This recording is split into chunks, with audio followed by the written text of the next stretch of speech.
Todos los caminos conducen a Roma. ¿Qué es lo que quiere decir este viejo refrán? ¿Acaso es posible que todas las carreteras del mundo se unieran en Roma?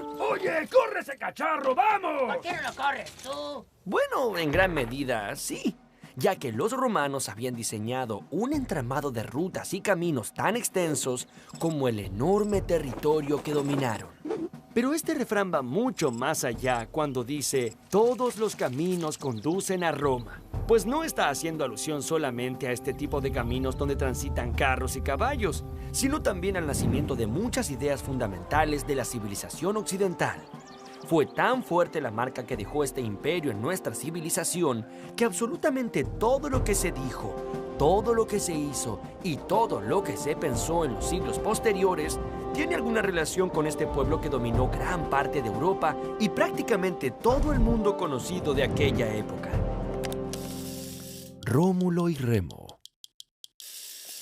Roma nació a orillas del río Tíber alrededor de 750 años antes del nacimiento de Cristo. En aquella época había varias ciudades griegas que se habían asentado a orillas del mar en la península itálica. Entonces, Roma, que todavía era muy pequeñita como un niño recién nacido, comenzó a crecer imitando el modelo de estas florecientes ciudades-estado griegas.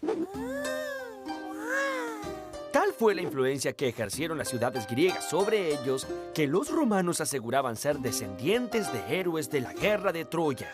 ¿Recuerdan? ¿Aquiles y Héctor? Bueno, los romanos decían ser parientes de Héctor, digamos, de los troyanos, ya que Eneas, un héroe troyano que era hijo de Venus, luego de abandonar la ciudad en llamas, viajó miles de kilómetros hasta llegar a la península itálica, en donde uno de sus hijos construyó un nuevo reino. Rómulo y Remo eran unos hermanos gemelos y descendientes de Eneas. Hola, hola. Y por lo tanto, cuando fueran grandes, tendrían derecho a reclamar ese reino. Así que para evitar esto, su ambicioso tío, el rey Amulio, decidió abandonarlos dentro de una canasta a la orilla del río Tíber. Entonces una loba llamada Luperca descubrió a los dos niños recién nacidos y los amamantó como si fueran sus propios hijos. Cuando Rómulo y Remo crecieron, quisieron fundar una ciudad, pero intentando poner los límites de esa ciudad, los dos hermanos se pelearon y Remo murió. Así fue como Rómulo se proclamó fundador y primer rey de Roma. ¡Ah! Me olvidaba de una cosa.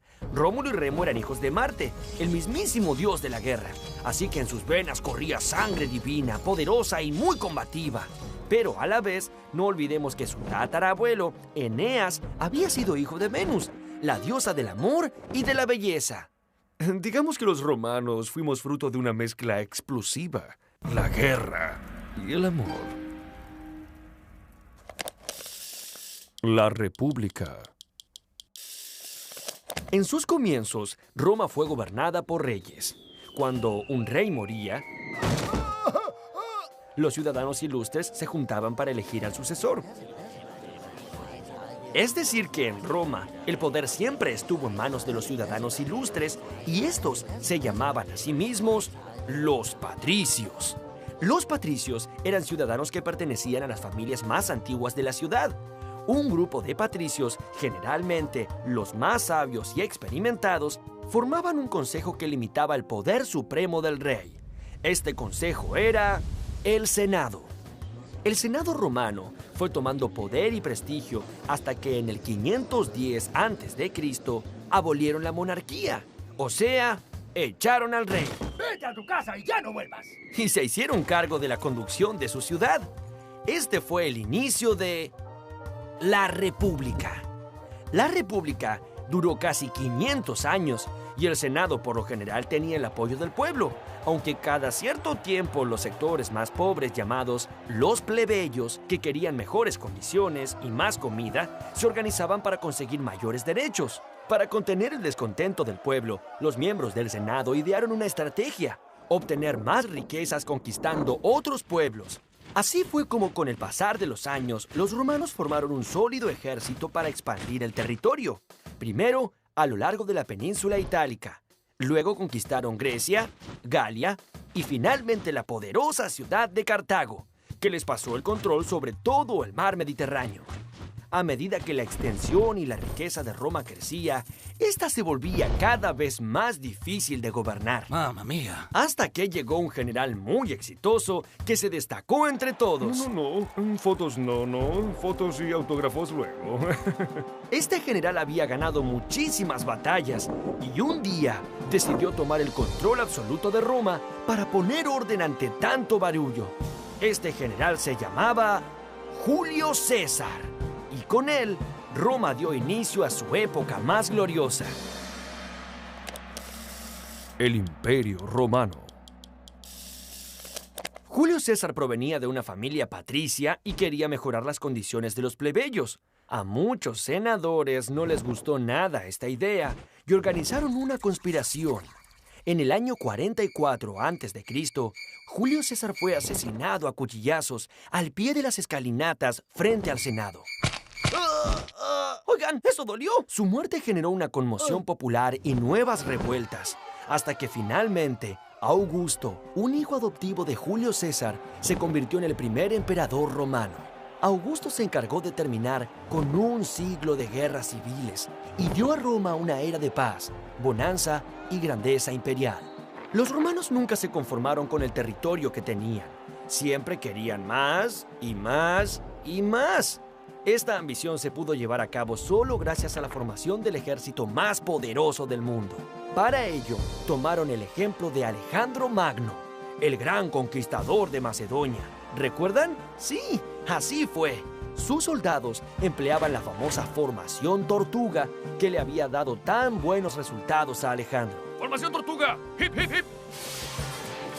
Además, detrás de las legiones venían las máquinas de asalto que podían llenar los cielos con nubes de flechas con puntas de fuego y también las catapultas que podían lanzar piedras de hasta 20 kilos o enormes bolas de fuego.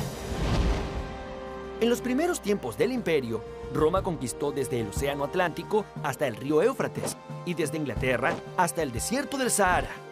¡Uf! Y eso no fue todo. Los romanos siguieron conquistando y anexando territorio a su imperio durante siglos. La mayor extensión de este imperio se alcanzó en el siglo II después de Cristo durante el gobierno de los emperadores Claudio y Trajano. Pan y circo. A pesar de las conquistas y de la acumulación de poder y riquezas para Roma, las tensiones entre patricios y los plebeyos eran continuas. Así que los emperadores buscaron una forma de mantener entretenido a su pueblo. Estos fueron los espectáculos en el circo romano. El pueblo romano adoraba juntarse para ver las carreras de cuadrigas, combates navales y sangrientos combates en la arena. Toros, leones y rinocerontes eran llevados para que se enfrentaran entre sí o para sucumbir bajo el filo de la espada de algún gladiador. El público queda fascinado por las matanzas, especialmente si son entre gladiadores. Pero ¿quiénes eran estos hombres que se sometían a estas pruebas mortales con el solo fin de entretener al pueblo? Generalmente eran prisioneros de guerra o delincuentes que habían sido convertidos en esclavos. Cuando un gladiador caía herido, el emperador interrogaba al público que, enardecido, respondía si merecía vivir o ser ejecutado. Los gladiadores que salían victoriosos en muchos combates generaban fervor entre la multitud, convirtiéndose en ídolos. Ellos serían liberados de la esclavitud y gozarían de la fama y la gloria el resto de sus vidas. La familia. El núcleo de la sociedad romana era la familia. Las familias ricas eran los sucesores de los primeros habitantes de la ciudad. Deme el micrófono. Toda familia patricia tenía su pater familias. Este tenía autoridad máxima en los asuntos del hogar. Era tanto sacerdote como el juez de los conflictos entre parientes. Lo que dijo el señor era cierto. Todo dependía de él.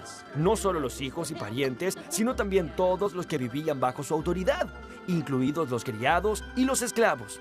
Por supuesto, lo mejor era ser respetuoso y obediente con el pater familias, porque tenía tanto poder que la ley lo autorizaba a disponer de la vida, la venta y la muerte de cualquier miembro de la familia. ¿Qué has dicho? No, nada. Cada mañana, luego de vestirse con su túnica y desayunar, un noble romano partía rumbo al foro, que era el centro administrativo de la ciudad. Allí se ponía al tanto de las novedades, conversaba con sus pares y se dedicaba a los negocios. Luego de un almuerzo ligero y una buena siesta, el paterfamilias se dirigía a los baños públicos para darse relajantes inmersiones en agua caliente y vapor, ya que los romanos utilizaban ingeniosos sistemas de calderas para calefaccionar el agua. Además, sabían muy bien cómo hacer llegar el agua hasta el centro de las ciudades, construyendo larguísimos acueductos desde los manantiales y los lagos. Las normas.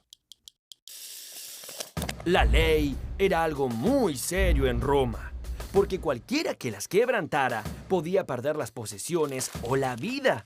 Pero, ¿cómo saber qué se podía hacer si las leyes se modificaban todo el tiempo bajo los caprichos de los patricios? Bueno, aquí la solución.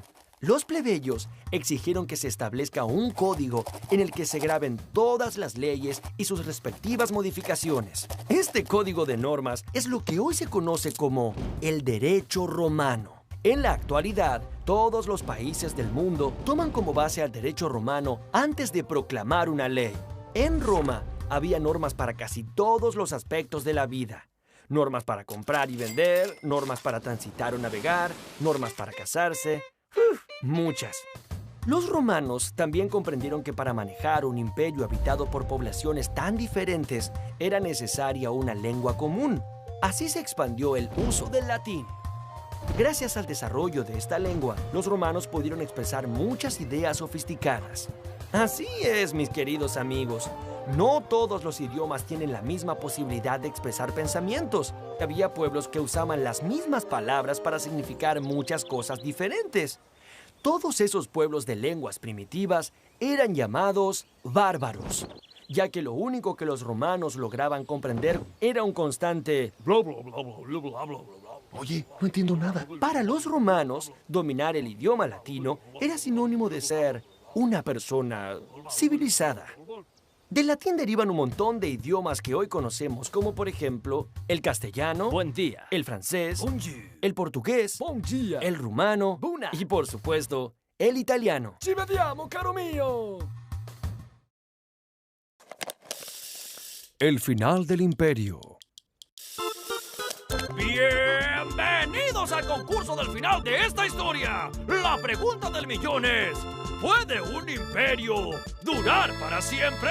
A medida que el imperio romano se expandía más allá de su centro, muchas tribus bárbaras fueron incorporadas al imperio. Con el correr de los siglos, estas incorporaciones generaron muchos desequilibrios, ya que estos pueblos no querían estar más bajo el dominio de los romanos. A fines del siglo III después de Cristo, hubo que dividir el imperio en dos partes. Esta división causó varias guerras civiles, envenenamientos y una cantidad de emperadores que no lograban mantener el equilibrio. El pueblo, harto de esto, empezó a buscar un refugio. Durante la época de Augusto, es decir, al comienzo del imperio, en Palestina, una recóndita, pobre y alejada provincia romana, nació Jesús de Nazaret. Jesús era muy bondadoso y le predicaba al pueblo que con el amor era posible conseguir la salvación en el reino de Dios. Poco a poco estas ideas fueron recibiendo un enorme apoyo. Entonces, los soberbios romanos vieron en Jesús un poderoso enemigo. Finalmente lo arrestaron y fue crucificado. Después de siglos de persecuciones y muertes, el cristianismo terminó convirtiéndose en la principal religión del Imperio Romano. Finalmente, Roma se volvió imposible de manejar. El Imperio de Occidente cayó en el 476 después de Cristo en las manos de los bárbaros germanos. La otra mitad se convirtió en el Imperio Bizantino y se mantuvo en pie hasta 1453, cuando fue tomado por los turcos. ¿Puede un imperio durar para siempre? Bueno, no. Pues la respuesta del millón es... ¡No! ¡Gané! ¡Felicidades, Pipo! Bueno, pero en realidad la influencia del Imperio Romano sí dura hasta hoy. El latín ha sido el idioma madre de muchísimas lenguas modernas. El derecho romano ha sido el punto de partida de todas las leyes del mundo. y sus instituciones han sido el modelo de los estados modernos. Aún hoy, tan lejos de su antiguo esplendor, Roma sigue siendo la ciudad a donde confluyen todos los caminos.